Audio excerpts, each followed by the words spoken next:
Praise the lord. దేవుని మాట, దేవుని వాక్యం చదువుకుందాం. నిర్గమాకాండము 2వ అధ్యాయము 1 నుంచి 10 వచనాలు చదువుకుందాం. లేవి వంశస్థుడొకడు వెళ్ళి లేవి కుమార్తెను వివాహము చేసుకొనెను.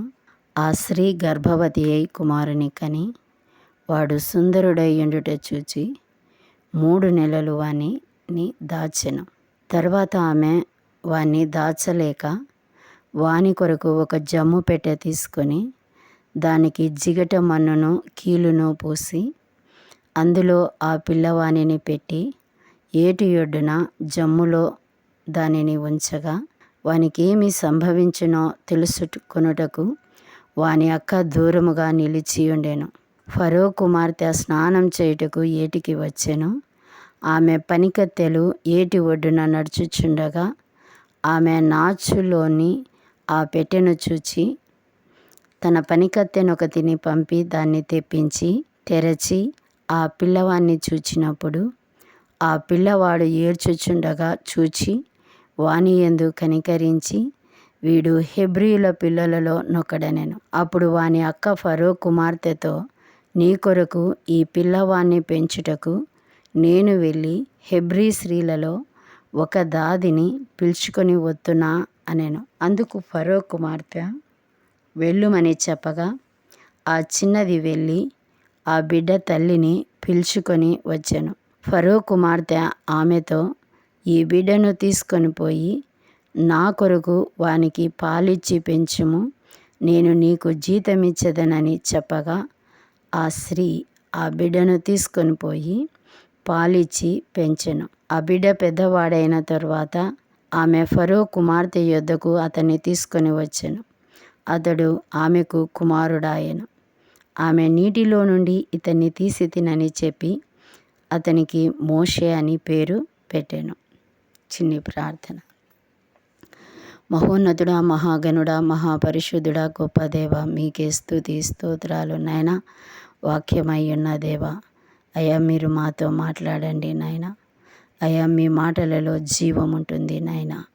అవునైనా మీ జీవపు గల మాటలు నాయన మాతో మాట్లాడుమని, వినగలిగే చెవిని, గ్రహించగలిగే మనస్సును, వెంబడించే హృదయాలను మాకు దయచేయమని యేసతి పరిశుద్ధ నామంలో అడిగి ప్రార్థించి స్తుతించి వేడుకొని పొంది ఉన్నాము పరమ తండ్రి. ఆమేన్. మనము నిర్గమాకాండము 1వ అధ్యాయంలో చూస్తే అక్కడ మనము ఆ అధ్యాయాన్ని అంతా కూడా ఒకసారి గమనించినప్పుడు యాకోబు కుమారుడు యోసేపు జీవిత కాలంలో అతని ప్రభావం వల్ల ఐగుప్తీయులు హెబ్రీయుల్ని బాగా ప్రేమించేవాళ్ళు. యోసేపు పాలనలో భయంకర కరువు నుండి తప్పించబడ్డారు ఐగుప్తీయులు. అందువల్ల ఐగుప్తీయులు యోసేపు పట్ల కృతజ్ఞతతో వ్యవహరించారు. మనము 1వ అధ్యాయం 8వ వచనంలో చూస్తే, అప్పుడు యోసేపును ఎరుగని క్రొత్త రాజు ఐగుప్తును ఏలనారంభించెను. అంటే ఇశ్రాయేలు సంతతి అయిన ఈ జనము మనకంటే విస్తారముగాను బలిష్టముగాను ఉందని వారి చేత కష్టమైన పనులు చేయించసాగారు. ఇశ్రాయేలీయులను ఒత్తిడికి గురి చేసినారు, కానీ లాభం లేకపోయింది. అంతకు ముందు కంటే ఎక్కువగా ఇశ్రాయేలీయులు విస్తరించసాగారు. చిట్ట చివరకు ఫరో రాజు ఇశ్రాయేలీయులను వేర్లతో సహా పెకలించాలని చూచాడు. ఇశ్రాయేలీయులు స్త్రీలకు ప్రసవ సమయంలో సాయపడే 2 హెబ్రీ మంత్రసానుల్ని పిలిచి తనతో సహకరించవలసినదిగా కోరాడు. ప్రసవ సమయంలో పుట్టింది మగపిల్లవాడా ఆడపిల్ల జాగ్రత్తగా గమనించండి. మగపిల్లవాడైతే చంపండి, ఆడపిల్లల్ని బ్రతకనివ్వండి అంటూ కోపావేశంలో ఆజ్ఞాపించినాడు. రాజాజ్ఞ కంటే దేవునికి భయపడ్డ హెబ్రీ మంత్రసానులు ఆ ఆజ్ఞానుసారము చెయ్యకపోవడం వల్ల సరైన ఫలితాలు రాకపోవడంతో రాజు అసంతృప్తి వ్యక్తం చేశాడు. మంత్రసానులు ఒకే ఒక సాకుతో తప్పించుకున్నారు. మేము వాళ్ళ దగ్గరికి వెళ్ళకముందే ఇశ్రాయేలు స్త్రీలు అతి త్వరితగా కంటున్నారు. ఐగుప్తు స్త్రీలలా వాళ్ళు ఆలస్యము చేయడం లేదు అంటూ వివరించారు. రాజాజ్ఞకు మంత్రసానులు సహకరించకపోవడంతో దేశం మొత్తానికి ఒక నూతన ఆజ్ఞ జారీ చేశాడు. ఇప్పటి నుండి హెబ్రీయులకు పుట్టిన మగపిల్లల్ని నైలు నదిలో పారవేయుడి అంటూ కఠినముగా ఆజ్ఞాపించినాడు. అప్పటికే ఒత్తిడికి గురై ఉన్న ఇశ్రాయేలీయులు ఇంకా భయపడిపోయారు. క్రొత్తగా తల్లులు కావలసిన హెబ్రీ యువతులకు ఇది భయంకర శాపముగా పరిణమించింది. అప్పటి నుండి వాళ్లకు పుట్టిన ఆ చిన్నారి పసికందుల వేడి శరీరాలు నైలు నది పాలయ్యాయి. నైలు నదిలో విసిరివేయబడ్డ ఆ శిశువుల శరీరాలు ముసళ్లకు ఆహారమైపోయాయి. ఈ దృశ్యాన్ని చూడలేకపోయారు ఇశ్రాయేలీయులు. ఇలాంటి క్లిష్ట పరిస్థితులలో ఒక స్త్రీ గర్భవతి అయింది. ఒక తల్లి బిడ్డకు జన్మనివ్వడానికి ఎంతో ప్రసవ వేదనను అనుభవించాలి. బిడ్డ పుట్టిన తర్వాత తాను పడిన బాధను, వేదనను ఆ తల్లి మర్చిపోయి ఆ బిడ్డను చూచి ఎంతో సంతోషిస్తుంది. కానీ ఇక్కడ ఈ స్త్రీ ఒక శిశువును జన్మించింది. తనకు పుట్టినది మగపిల్లవాడా, ఆడపిల్ల అని ఆతృతగా చూస్తుంది. ఆ సమయంలో తన ప్రజలు తింటున్న కొరడా దెబ్బల ధ్వనులు ఆమెకు వినబడుతున్నాయి. దెబ్బలకు గురైన హెబ్రీయులు బాధతో రోదించడం, ఐగుప్తీయులు కోపంతో తిట్టుతున్న బూతులు స్పష్టంగా వినబడుతున్నాయి. హెబ్రీయులు నివాస ప్రదేశాలలోనికి వచ్చి ఐగుప్తీయులు బాధించడం వల్ల హెబ్రీయులు భయపడుతున్నారు. ఐగుప్తీయుల ఆగడాలకు బలవుతూ వాళ్ళ ధాటికి ఇశ్రాయేలు ప్రజలు తట్టుకోలేకపోతున్నారు.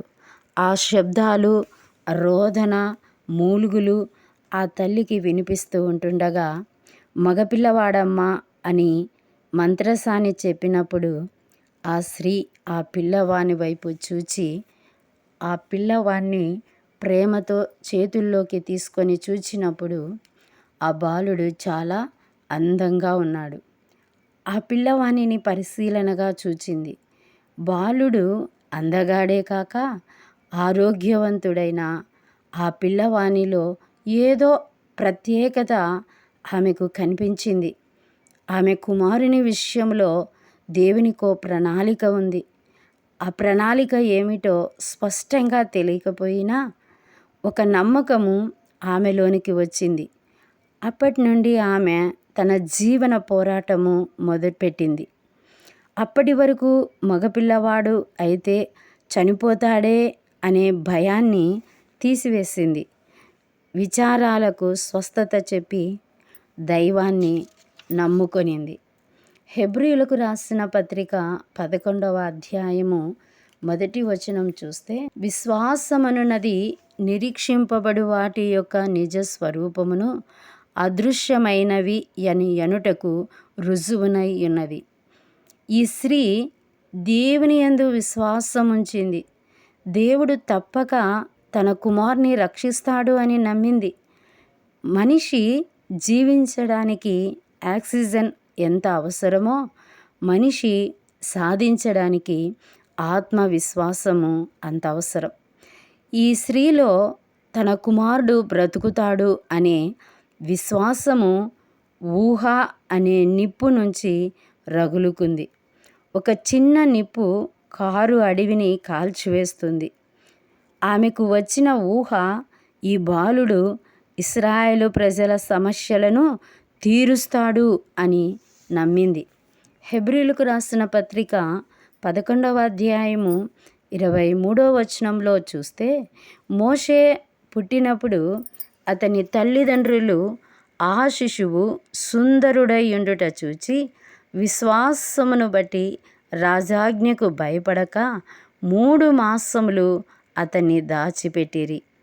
ఇక్కడ మోషే తల్లిదండ్రులు, అంటే మోషే తల్లి పేరు ఎకబేదు, తండ్రి పేరు అమ్రామ్. తల్లి పేరు ఎకబేదు. ఎకబేదుకు అర్థము యెహోవా మహత్యము గలది అని.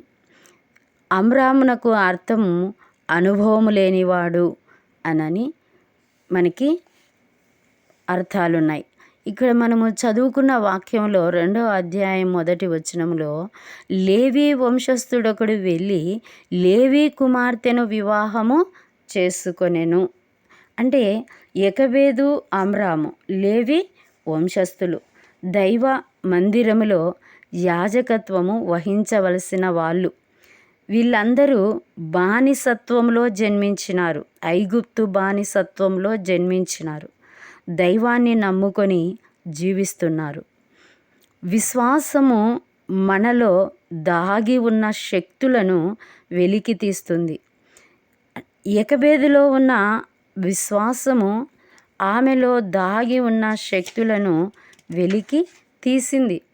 ఎకబేదు, అమ్రాము రాజాజ్ఞను త్రోసిపుచ్చే అంతటి ధైర్యాన్ని వాళ్ళు తమ విశ్వాసము ద్వారా పుంజుకున్నారు. ఉన్నతమైన దైవ నాయకత్వానికి వాళ్ళు విధేయులయ్యారు. ఫరో ఆజ్ఞకు భిన్నంగా వాళ్ళు తమ కుమారుణ్ణి దాచారు. బాలుని మీద ప్రేమ, దైవానికి విధేయత వాళ్ళలో ఈ క్రియను జరిగించింది. సమస్త సృష్టిని సృష్టించిన దేవునికి అసాధ్యమైనది ఏదీ లేదు. ఆయన శక్తి సన్నగిల్లలేదు. ఆయనకు సమస్తము సాధ్యమే అని నమ్మింది. 3 నెలలు వానిని దాచింది. 3 నెలల తరువాత బాహ్య ప్రపంచానికి కనపడకుండా బాలుని దాచేందుకు ఇంకెంత మాత్రము సాధ్యపడలేదు. అతని భిన్న స్వరము ఇప్పుడు పెద్దగా మారింది. బిగ్గరగా ఏడుస్తున్నాడు. ఈ బాలుని విషయంలో దైవాజ్ఞ ఏమిటో ఎకబేదు అట్టే ఊహించలేకపోయింది.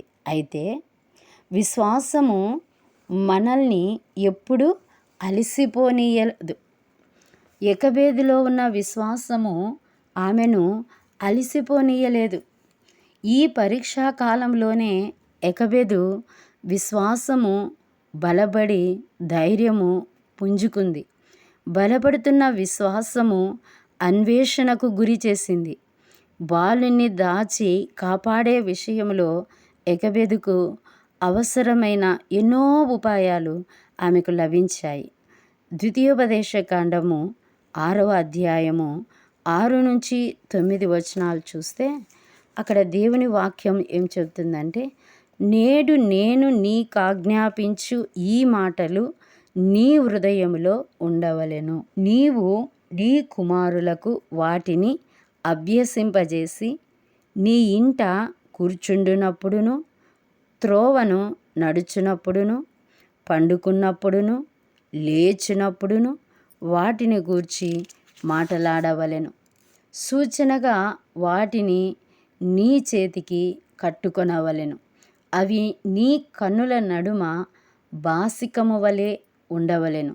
నీ ఇంటి ద్వార బంధముల మీదను నీ గౌనుల మీదను వాటిని వ్రాయవలెను. ఎకబేదు దేవుని వాక్కును నేర్చుకుంటూ, ధ్యానిస్తూ, విధేయత చూపిస్తూ, అస్తమానము గుర్తు చేసుకుంటూ తన పిల్లలకు నేర్పిస్తుంది. తన తమ్ముణ్ణి కాపాడేందుకు అహరోనుకు శిక్షణ ఇస్తూ, కుమార్తె మిరియాముకు కూడా ఆమె అన్ని విషయాలు నేర్పింది. ఆమె జీవితంలో దేవుడు చూపించిన కోణంలోనే ఆమె పయనిస్తూ ఉంది. మనము చదివిన వాక్యంలో 3-4 వచనాలు ఒకసారి చదువుకుందాం. తరువాత ఆమె వాణ్ణి దాచలేక వాని కొరకు ఒక జమ్ము పట్టె తీసుకొని దానికి జిగటమన్నును కీలును పూసి అందులో ఆ పిల్లవానిని పెట్టి ఏటి ఒడ్డున జమ్ములో దానిని ఉంచగా వానికేమి సంభవించెనో తెలుసుకొనుటకు వాని అక్క దూరముగా నిలిచి ఉండెను. బాలుని కాపాడేందుకు ఎకబేదు ఊహించిన ఉపాయము చాలా సులభమైనది. దైవములో ఉన్న విశ్వాసమే ఈమెకు ఆ భావన ఇచ్చింది. ఇంట్లో వాడుకునే ఒక చిన్న జమ్ము పెట్టెను ఆమె చిన్న పడవగా చేసింది. మొసళ్ళ బారి నుండి కాపాడేందుకు ఈ పద్ధతి కనిపెట్టింది. నీళ్లు చొరబడకుండా ఆ పెట్టెకు కీళ్లు పూసింది. బాలుని రక్షణ విషయం కుటుంబ భారంగా మార్చింది ఎకబేదు. అందువల్ల కుటుంబమంతా ఆశీర్వదింపబడింది. ఆమె భర్త కూడా ఆమె విశ్వాసములో ఏకీభవించాడు. తన కూతుర్ను ఈ పథకంలో ఒక సాధనముగా వాడుకోగలిగింది. నైలు నదిలో పెట్టె నుంచి బాలుని రక్షణా భారం దేవునిపైన వేసి విశ్వాసాన్ని ప్రయోగాత్మకంగా పరీక్షించుకుంది. ఆ శిశువు భవిష్యత్తు దేవుని చేతుల్లో ఉంది. చిన్నదైన మిరియాము కూడా ఇందులో భాగస్తురాలే. మనము క్రింద వచనాలు 7, 8 వచనాలు ఒకసారి చదువుకుందాం. అప్పుడు వాని అక్క ఫరో కుమార్తెతో, నీ కొరకు ఈ పిల్లవాన్ని పెంచుటకు నేను వెళ్ళి హెబ్రీ స్త్రీలలో ఒక దాదిని పిలుచుకొని వత్తునా అనెను. అందుకు ఫరో కుమార్తె వెళ్ళుమని చెప్పగా ఆ చిన్నది వెళ్ళి ఆ బిడ్డ తల్లిని పిలుచుకొని వచ్చెను. నీళ్ళ మీద తేలాడుతున్నటువంటి ఆ పెట్టెను అతి జాగ్రత్తగా కాపలా కాస్తుంది మిరియాం. పెట్టె చూచిన ఫరో కుమార్తె దాన్ని నైలు నది నుండి బయటికి తీసిన సందర్భంలో మిరియాము తన బాధ్యతను చాకచక్యంగా నెరవేర్చింది. రాకుమారి సన్నిధిలో తన తమ్ముడు క్షేమంగా ఉండడము చూచిన మిరియాము మరో అడుగు ముందుకేసింది. ఎలాంటి అవమానము రానివ్వకుండా ఈ బాలుడికి పరిచర్య చేసేందుకు ఎవరైనా హెబ్రీ స్త్రీని వెదకమంటారా అని మిరియాము రాకుమారిని అడిగింది. రాకుమారి సరే అన్నది. ఆ బాలుని కన్న తల్లికే అతన్ని అప్పగించబోతున్నట్లు ఆమెకు తెలియదు. బాలుడు పెరిగి పెద్దయ్యాక రాకుమారి అతన్ని దత్తపుత్రునిగా స్వీకరించి మోషే అని నామకరణము చేసింది.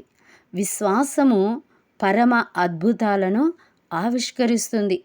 భయంకర శ్రమల కాలంలో ఎటువంటి బెరుకు లేకుండా తన కుమారుని కాపాడుకోగలిగింది ఎకబేదు. తన కుమారుని ప్రయత్నించిన వ్యక్తి కూతురే తనకు బాలుని పోషించినందుకు జీతం చెల్లిస్తుంది. ఇది నిజంగా దైవ కార్యమే. ఆమె విశ్వాసమే సమస్యలన్నీ సమసిపోయేలా చేయనారంభించింది. ఆమె సమస్యలే ఆమెకు స్నేహితులయ్యాయి. ఎకబేదు విశ్వాసము ద్వారా అద్భుతాన్ని చూడగలిగింది. రోమీలకు రాసిన పత్రిక 8వ అధ్యాయము 28వ వచనంలో చూస్తే, దేవుని ప్రేమించు వారికి అనగా ఆయన సంకల్పం చొప్పున పిలువబడిన వారికి మేలు కలుగుటకై సమస్తమును సమకూడి జరుగుచున్నవని ఎరుగుదుము. విశ్వాసులు దేవుణ్ణి ప్రేమించేవారే. తన ఉద్దేశాలు నెరవేర్చుకునేందుకు వారందరినీ ఆయన పిలిచాడు. విశ్వాసులను దేవుడు ఎలాంటి పరిస్థితుల్లోకి తీసుకువచ్చినా అందులో మేలే చేకూరుస్తాడు. విశ్వాసము విజయము దిశగా దృష్టి కేంద్రీకరించాలని చెప్తుంది. ఎకబేదు దేవుడు తనకు ఇచ్చిన ఆ కొద్ది సంవత్సరాల కాలంలోనే విజయము దిశగా దృష్టి పెట్టింది. తల్లి పోషణలో ఉన్న ఆ కొద్ది సంవత్సరాలలో మోషే తన ప్రజల ఆచారాలు, దేవుని ఎడల వాళ్ళకున్న భయభక్తులు మోషే హృదయాన్ని కదిలించి వేశాయి. తల్లి విశ్వాసము, పరిశుద్ధత, ప్రార్థనా జీవితము అతనికి నచ్చాయి. రాజభవన ఆకర్షణలు అతన్ని ఆకట్టుకోలేకపోయాయి. బైబిల్లో ఆమె పేరు కేవలము 2 సార్లు మాత్రమే చెప్పబడింది. అయినా ప్రముఖ స్థానం అలంకరించిన తల్లుల జాబితాలో ఒకటిగా ఎకబేదు పేరు చరిత్రలో శాశ్వతముగా చెక్కబడింది. ఆమె హృదయంలో దేవునికున్న స్థానాన్ని ఆమె 3 పిల్లలు లోకానికి ప్రదర్శించారు. దేవుని ఘనపరచడమే ఆమె ప్రధాన ఉద్దేశం. ఆమె పిల్లలు కూడా ఈ సిద్ధాంతాన్నే తమ జీవితాల్లో పాటించారు. మీకా గ్రంథము 6వ అధ్యాయము 4వ వచనంలో, ఐగుప్తు దేశములో నుండి నేను మిమ్మును రప్పించి తిని, దాసగృహములో నుండి మిమ్మును విమోచించి తిని, మిమ్మును నడిపించుటకై మోషే, అహరోను, మిరియాములను పంపించి తిని అని వ్రాయబడి ఉంది. అంటే ఇశ్రాయేలు జాతికి నాయకుడిగా, ప్రవక్తగా మోషే వ్యవహరించాడు. దేవుని ప్రధాన యాజకునిగా అహరోను వ్యవహరించాడు. ఇశ్రాయేలు దేశానికి మిరియాము మొట్టమొదటి ప్రవక్తి. హెబ్రీ స్త్రీలు దైవఘనత కోసం జీవించేలా సంగీతము, పాటలనే తన ప్రజ్ఞని ఆమె వినియోగించింది. మనకి మిరియాం గురించి నిర్గమకాండం 15 అధ్యాయము 20-21 వచనాల్లో ఆమె ఏ రీతిగా ఇశ్రాయేలు ప్రజలను, హెబ్రీ స్త్రీలను సంగీతములతో, పాటలతో ఉత్తేజింపచేసిందో మనం అక్కడ చదవగలం. నిజంగా ఎగబేదు తనకు పుట్టిన 3 పిల్లల్ని కూడా దేవుని కోసరము భయభక్తుల్లో ఎంతో చక్కగా పెంచింది. తల్లులమైన మనం మన పిల్లల్ని ఏ రీతిగా పెంచుకుంటున్నాం? లోకానికి కోసరము, లోక ఆకర్షితుల కోసరం పెంచుతున్నామా? దేవుడు మనకు స్వాస్థ్యంగా ఇచ్చిన బిడ్డల్ని దేవుని కోసరం మనము పెంచుతున్నామా? మనల్ని మనమే పరీక్షించుకుందాం. చిన్ని ప్రార్థన చేసుకుందాం. మహోన్నతుడా, మహాగణుడా, మహాపరిశుద్ధుడా, గొప్ప దేవ యేసుక్రీస్తు ప్రభువా, మీకే స్తుతి స్తోత్రాలు నాయనా. ఏకవేది యొక్క విశ్వాసం గురించి మాతో మాట్లాడిన గొప్ప దేవ, మీకే స్తోత్రాలు నాయనా. అవును తండ్రి, ఎంతో భయంకరమైన పరిస్థితులలో నాయనా, క్లిష్ట పరిస్థితులలో నాయనా, ఆమె ఎంతో ధైర్యంతో నాయనా, విశ్వాసంతో నాయనా తండ్రి, నీ వైపు చూస్తూ నాయనా తండ్రి దేవా, అయా తన కుమారులను నాయనా మోషే, అహరోనును, కుమార్తె మిరియామును నాయనా నీకు సాక్షికరమైన బిడ్డలుగా పెంచి ఉన్నది నాయనా. మాకు మాదిరికరంగా నాయనా పరిశుద్ధ గ్రంథములో ఆమె జీవితాన్ని ఉంచినందుకు మీకు స్తోత్రాలు. అవును నాయనా, తల్లులమైనటువంటి మేము కూడా మా బిడ్డలను నాయనా ఎగబేదు వలె నాయనా తండ్రి అయా నీకు సాక్షికరమైన జీవితాలు జీవించేలాగున పెంచుటకు నాయనా మాకు సహాయం చేయమని యేసతి పరిశుద్ధ నామంలో అడిగి ప్రార్థించి స్తుతించి వేడుకొని పొంది ఉన్నాము పరమ తండ్రి. ఆమేన్, ఆమేన్, ఆమేన్.